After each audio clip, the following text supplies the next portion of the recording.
We have an update on the deadly plane crash in Milton on Halloween. A preliminary report from the National Transportation Safety Board is now out. News 10's Amber Fisher breaks down what it reveals and what experts say pilots can do to stay safe.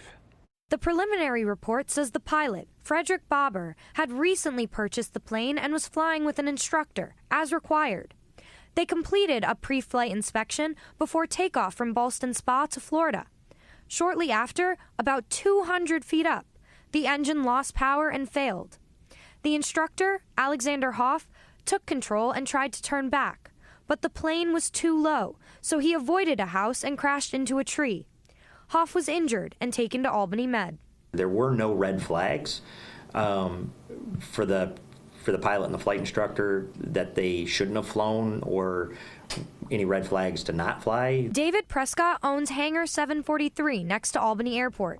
He says mechanics who looked at the plane before the flight did not see any issues. Based on what I've read from the NTSB, I don't think it's likely that any of the mechanics, anything jumped out at them, or that they released a plane that they didn't feel was safe to fly.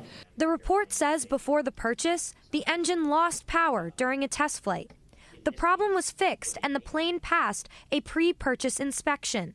Mechanical engineer Austin Rivera did not want to be on camera, but says that a pre-purchase inspection is an important step when buying an aircraft. The biggest thing that we always say on the maintenance side is always get a pre-buy.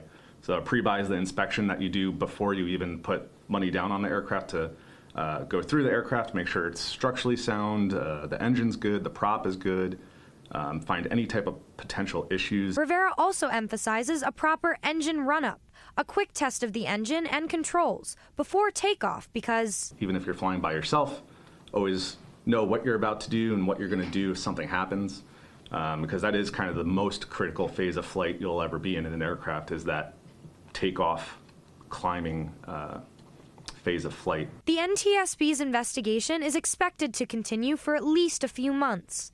It could take more than a year for the final report to be released. You can find the full preliminary report on our website, news10.com. Reporting in Albany, Amber Fisher, News 10, ABC.